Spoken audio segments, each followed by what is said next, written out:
I'd like to start with any questions or areas that were left unclear before opening things up for more of a discussion.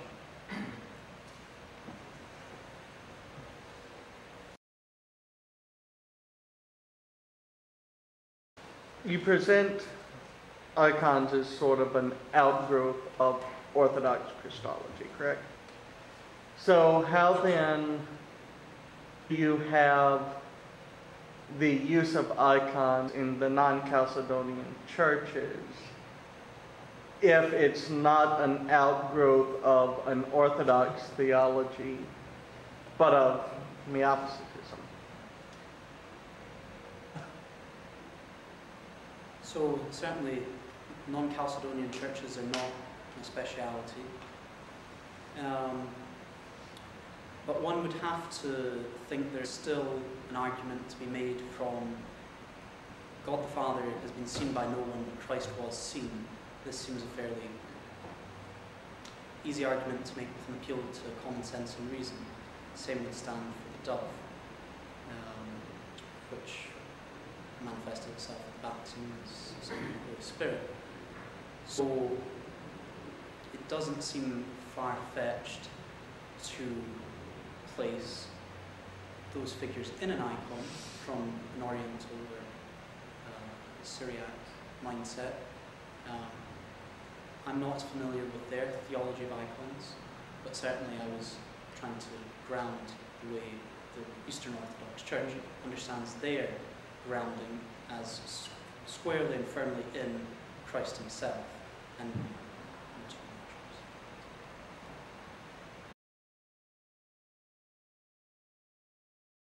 how does the church know the difference between an icon and mere religious art?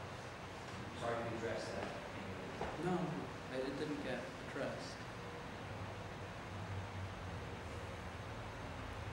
Well, there are certain canons that an iconographer could tell you more about, as the specific theological gesturing that we might see. We can take, for example, if we look here, we've got Christ, whose chiton is in red and his stole is in blue, and we have converse on the Theotokos, the Virgin Mary, where she's wearing blue underneath, and she's robed in red. This is a symbol we see as the blue being used to represent humanity. So we see the Theotokos in blue, and we see Christ robed in blue. Conversely, we see the red as a symbol of divinity. So Christ is in the divinity and takes on flesh, whereas through a process of theosis, or divinization and growing in God, the Theotokos managed to put on the red shawl, which symbolizes her growth in God, and again the red is there standing as a token of the divinity. So that's one small gesture, and we'll see Christ blesses, he makes the ICXC with his fingers. There are things like that, but as far as a hard and fast distinction, certainly there are traditions now that did not use icons, that within the last 20, 50 years have decided icons are really beautiful, let's just start putting icons in the church. That perhaps don't have the same theological grounding because the tradition didn't grow with the icons. I know one of the key elements of writing an icon is prayer, so that could be one indicator of what an icon is and how it's a window into heaven as opposed to religious art. So I'd be happy to say more if you have specific areas. Things like Renaissance art, very moving emotionally, or the shading, the artistic means that the artist is using. And subjectively, from a non-artist viewpoint, it looks objectively different. There's not the depth in iconography that you see in Renaissance art, for example. And the shading. Yeah, and that's, one could even ask the question, why? Why does the artist or the icon writer do this? And if the answer is to make a certain impression in the viewer, that seems to fall on the side of art. But if it's to convey a theological message, I think that can be brought under the more form of what we consider iconography.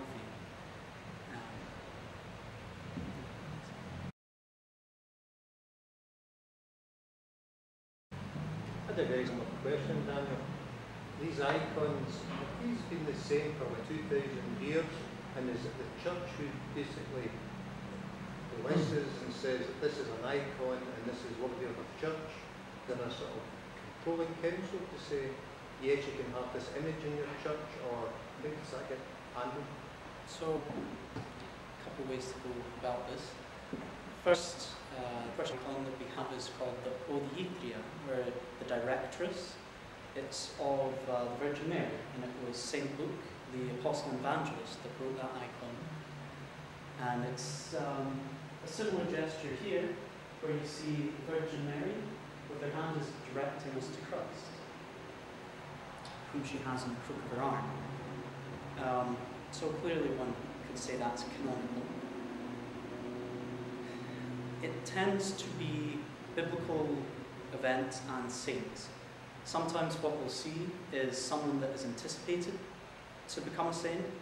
They will make an icon without the halo. In that circumstance, before it's got before the individual is canonized as a date on the calendar of the saint, as a saint, they can be a saint but not have a day on the calendar. Once they get the day on the calendar, they get the halo, because in the Orthodox Church, it's a recognition of holiness, not have you got 2 miracles, have you done this, have you done that, as other churches have it more formulaically. A saint is someone that has shown holiness. They can work miracles, but we have wonder-working saints that are a separate category. It's an outpouring of holiness. So when that is recognized by a patriarch, they can then be depicted with the halo. Before that, it would almost be more like having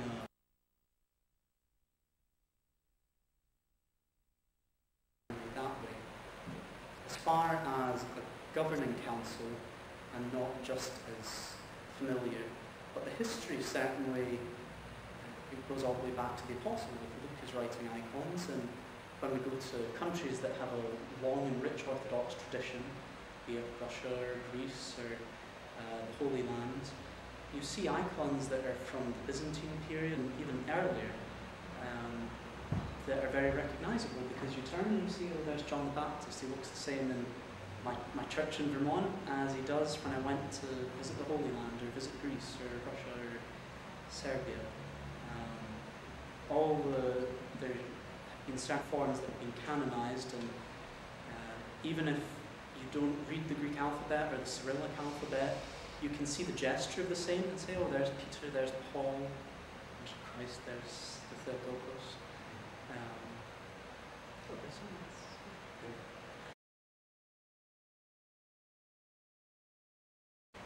So I have a really two-part question, and I'll ask it as two separate questions. Is that, and this is more an interpretation of a personal view of icons as opposed to what you're saying in your lecture. But if a person views an icon as being holy or sacred, does that cross the line between understanding that it's dual nature and that the icon is really a representative? And where do you see the distinction on a personal level? That I'm sure most people, when they venerate an icon, they're not actively thinking of venerating this saint or Jesus or Mary or whatever. They're just going through an obligatory reverence towards the icon. And if you ask them, they would probably do that. But during the act of doing it, I think and maybe this is where the problem of iconography came about. Is how do you distinguish a personal belief to where you cross the line between worshiping an item versus the saint? So I guess a clear-cut example could be the wonder-working icons. That was going to be my next question. So lead into that. Where they think it's the particular icon and it bleats myrrh or streams myrrh. use this as an example. All icons are viewed as a window into heaven. It might be the case that certain windows into heaven have a particularly strong connection, whether it's the prayer of the person who wrote it or some event that it went through. Sometimes we'll hear of icons that it's the only thing that survived a church fire and then it starts to stream or something like this. These are some of the holy mysteries of our church. So on the one hand, I don't want to go too far and proclaim one thing or the other. But there's nothing that is against the canons to say there's something special about this icon or that icon. People will make a pilgrimage to Jerusalem to venerate the icon of Mary that's at her tomb, as they believe it's a great window into heaven and has great efficacy when it comes to praying and asking for Mary's intercession. The part of your question about, were you asking, is it problematic when one venerates an icon without actually venerating it, with just saying, well, I'm in the line, I might as well kiss it and go get my coffee?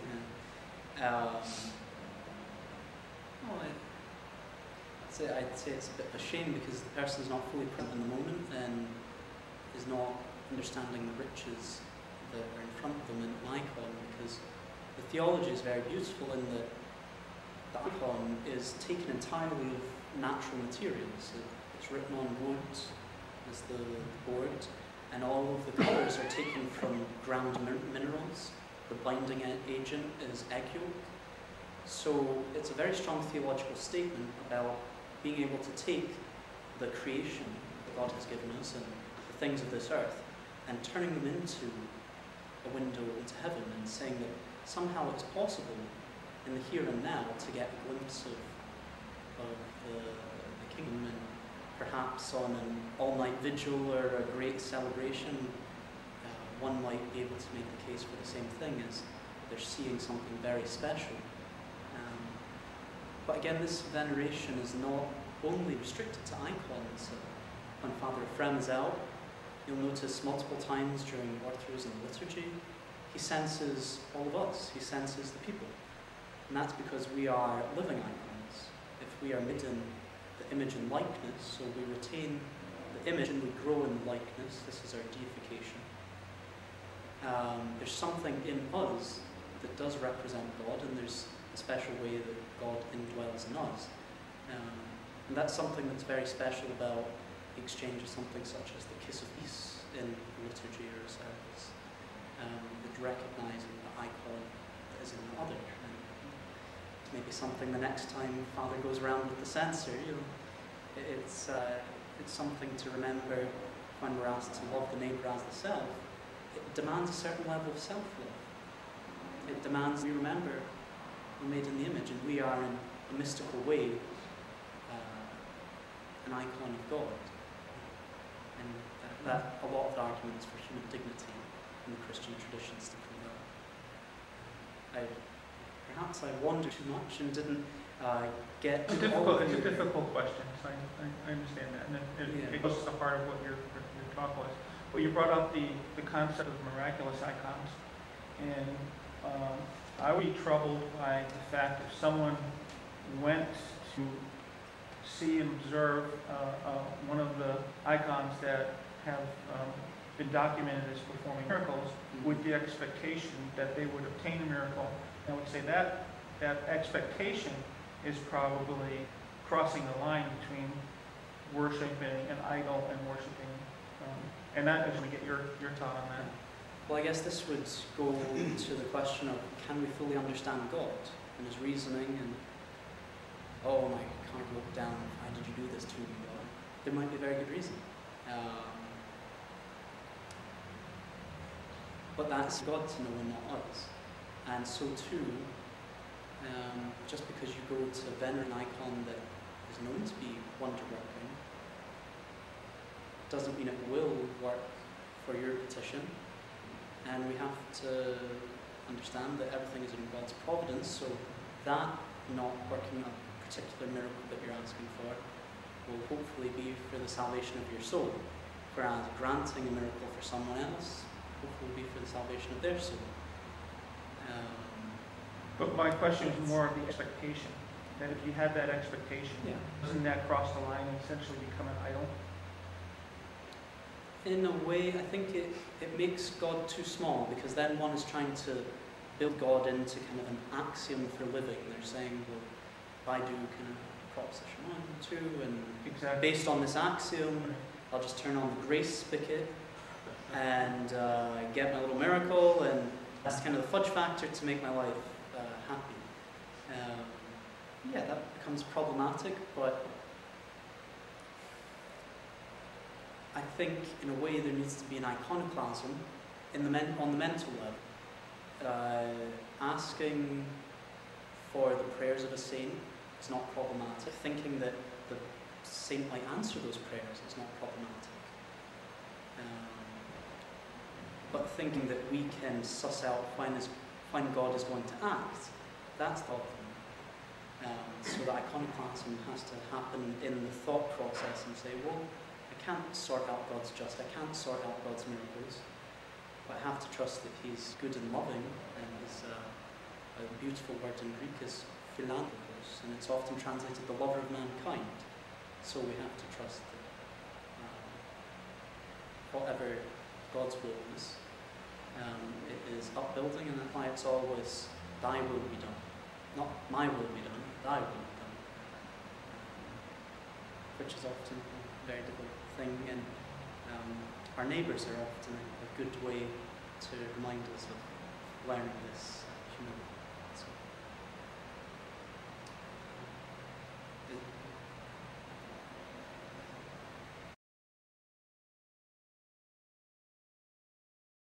You spoke a little bit about Christian dialogue earlier, or inter-Christian dialogue. And obviously of all the other groups that are out there, the non-Chalcedonians are the closest to us. And there have been a number of official statements where, representatives of both communions have said, oh, we agree in our theology, we're just using different words. Do you think that is the case? Or do you think that's kind of an overreaching of the more ecumenically driven factions in the Orthodox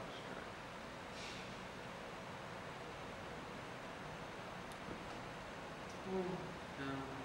On a very simple level, if two people mean the same thing, they should be able to say the same thing.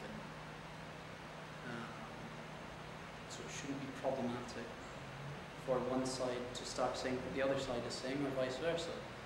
But if it is problematic, which seems to be the case, at least in many people's minds, then the cohesion or the agreement is not quite as deep as one would wish. Do we want Christian unity? Of course. I think there was clearly supposed to be one church.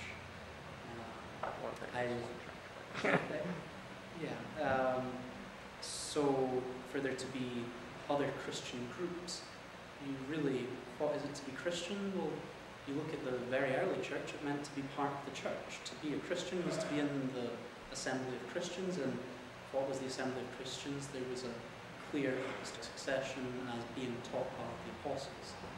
I've heard people try and get around that and say, we're an apostolic church, we've got the Bible and that's it. And kind of, okay, well, what does it mean? Well, we live by the values of the apostles. But if you see what the early church understood apostolic to mean, it meant, you were in a line from the apostles, not just that, Paul says this, so we do this. But I don't think I've fully addressed what we're looking for with how we're to address other communities.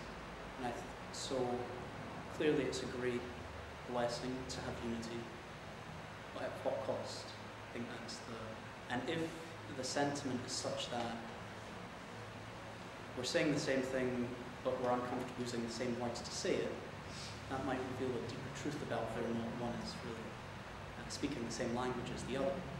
And with a conviction to the truth, that is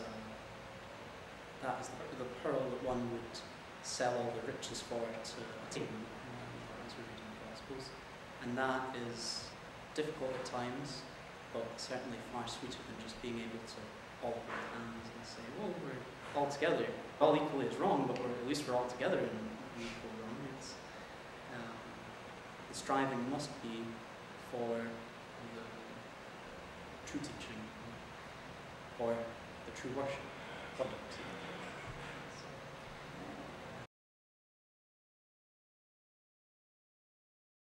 Are there any restrictions while we're worshiping icons in terms of how we worship them? Are there any restrictions that are necessary?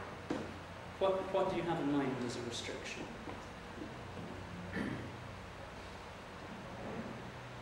I was just wondering if the church has certain restrictions on parishioners how it should be worshipped. For example, if you can kiss certain time on the face or foot or hand,